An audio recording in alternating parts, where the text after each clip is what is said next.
Robert Oppenheimer used this as a description for the first nuclear test. When 1,000 suns explode in the sky, I shall come as death. He took a passage from the Bhagavad Gita, Mahabharata and Ramayana. You will see vivid description of weapons which resemble today's modern weapons.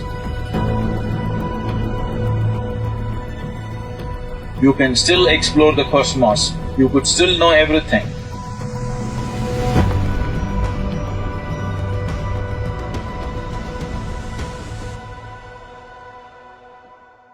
If you look at the sciences as we know it today,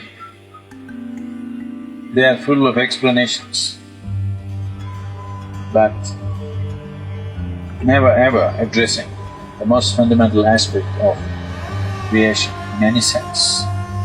Explanation for what is already there, and those explanations keep changing every 5 years. And a new set of people will get Nobel Prizes. I'm not trying to make fun of science as a whole. It's a fantastic exploration, no question about that. Today, the top scientists in the world have fully realized that this is not the way.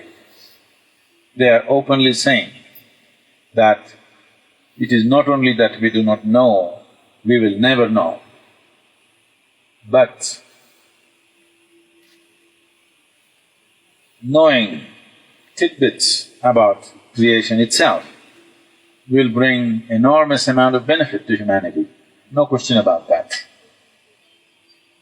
But benefit to one generation and extinction to the future generations, a very short-sighted benefit. You will see in Puranas, Mahabharata and Ramayana comes under the Purana culture. You will see vivid description of weapons which resemble today's modern weapons. So they couldn't have just made up something which did not exist, the concept of it which did not exist a few hundred years ago. And you will be surprised, Robert Oppenheimer, who is considered as the father of modern nuclear weaponry, when the first nuclear weapon was tested in the United States, in Los Alamos, he took a passage from Krishna, from the Bhagavad Gita, and he said, when Krishna spoke about this, he said, when 1,000 suns explode in the sky, I shall come as death and shall shake the world. So he took this passage and used this as a description for the first nuclear test that happened in the United States. Because the same thing was spoken almost 5,000 years ago by Krishna. So why I'm going into this is, these aspects of physical sciences were explored and were rejected, are not the way for the humanity. If you go this way, this is a way of destruction, this is not the way to go. So they turned the whole thing into a mystical dimension where a human being can expand and explore limitlessly without causing any damage to anything around him. Without disturbing any life, you can still explore the cosmos, you could still know everything. And fundamental longing within a human being is, he wants to expand. How he does it is the only question, either by conquest or by inclusion. Which way does he do it is the only question. But a human being cannot be kept here without expansion. So, when we talk about mystical dimensions, we are talking about looking at life, exploring life in a completely different direction and dimension. This needs a certain amount of reversal of everything you have done as life.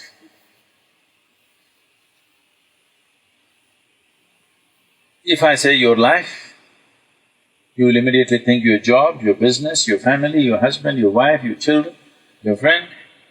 and many other things, isn't it?